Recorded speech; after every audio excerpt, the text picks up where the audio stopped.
Guys, welcome back to one more vlog. ಎಲ್ಲರೂ ಹೇಗಿದ್ದೀರಾ? ನಾನು ಚೆನ್ನಾಗಿದ್ದೀನಿ, ನೀವೆಲ್ಲರೂ ಚೆನ್ನಾಗಿದ್ದೀರಾ ಅಂತ ಅಂದ್ಕೊತೀನಿ. ಆ್ಯಂಡ್ ಇವತ್ತಿನ ಬ್ಲಾಗ್ ಏನಂದರೆ, ರ್ಯಾಂಡಮ್ ಆಗಿ ಇವತ್ತು ಫುಲ್ ಡೇ ಏನು ಮಾಡ್ತೀನಿ ಅನ್ನೋದನ್ನು ವೀಡಿಯೋ ಮಾಡಿ ತೋರಿಸ್ತೀನಿ. ಯಾರೆಲ್ಲ ಸಬ್ಸ್ಕ್ರೈಬ್ ಮಾಡ್ಕೊಂಡಲ್ಲೇ ವೀಡಿಯೋನ ನೋಡ್ತಾ ಇದ್ದೀರಾ ಅವರೆಲ್ಲ ಸಬ್ಸ್ಕ್ರೈಬ್ ಮಾಡಿಕೊಂಡು ವೀಡಿಯೋನ ನೋಡಿ ಹೊಸಬ್ರಿಗೆ ಸಪೋರ್ಟ್ ಮಾಡಿ. ಪ್ಲೀಸ್ ಸಬ್ಸ್ಕ್ರೈಬ್ ಮಾಡ್ಕೊಳ್ಳಿ. ಇದು ಶುಕ್ರವಾರದ ಮಿನಿ ವ್ಲಾಗ್. ಕಾಲಭೈರವ ಅಷ್ಟಮಿ ಇದ್ದಿದ್ದರಿಂದ ಶುಕ್ರವಾರ ಬೆಳಗ್ಗೆನೇ ಎದ್ದು ದೇವ್ರ ಮನೆಯೆಲ್ಲ ಕ್ಲೀನ್ ಮಾಡಿಕೊಂಡು ಪೂಜೆ ಮಾಡಿ ನಾನು ನೆಕ್ಸ್ಟ್ ಮಾಡಿದ್ದೆ ಟಿಫನ್ನು ನಮ್ಮ ಪಡ್ಡು ಮಾಡಿದ್ದೆ ಟಿಫನ್ಗೆ ಅಂತ. ಮತ್ತು ಆಫ್ಟರ್ನೂನ್ ದೋಸೆಗೆ ಅಂತ ಮಾಡಿದ್ದೆ. ಟಿಫನ್ನು ಪಡ್ಡು ತುಂಬ ಚೆನ್ನಾಗಿತ್ತು, ತುಂಬ ಸಾಫ್ಟಾಗಿ ಬಂದಿತ್ತು. ಯಾರಿಗೆಲ್ಲ ರೆಸಿಪಿ ಬೇಕು ಅಂದರೆ ಕಾಮೆಂಟ್ ಮಾಡಿ. ಆ್ಯಂಡ್ ರೆಸಿಪಿನ ಪಡ್ಡು ಅಂತ ಹೇಳಿ ಕಾಮೆಂಟ್ ಮಾಡಿ.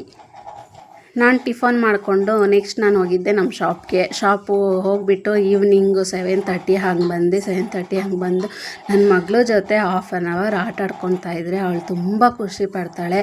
ಆ್ಯಂಡ್ ನೀವೇ ನೋಡಿ ಎಷ್ಟು ಖುಷಿ ಪಡ್ತಾ ಇದ್ದಾಳೆ ಅಂತ. ಅವಳ ಜೊತೆ ಬಾಲಾಟ ಆಡ್ತಾಯಿದ್ದೆ. ಆ್ಯಂಡ್ ನಾವು ನೆಕ್ಸ್ಟ್ ರೆಡಿಯಾಗಿ ನಾವು ಹೋಗಿದ್ದೆ ಗೋಬಿ ತಿನ್ನೋಣ ಅಂತ.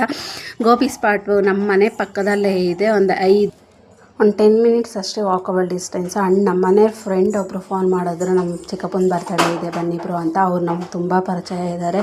ಸೊಸೈಟಿ ಮಂಜಣ್ಣ ಅಂತ ಅವ್ರದ್ದು ಸೊಸೈಟಿ ಇದೆ. ಆ್ಯಂಡ್ ಅವ್ರದ್ದು ಬರ್ತಡೇ ಇದೆ ಅಂತ ಹೇಳಿ ಅವ್ರ ಮನೆಗೆ ಹೋದ್ವಿ. ಅಲ್ಲಿಂದ ನಾವು ಬರ್ತಡೇ ಮುಗಿಸ್ಕೊಂಡು ಮನೆಗೆ ಬಂದಿದ್ದೇನೆ. 10:45 ಆಗಿತ್ತು.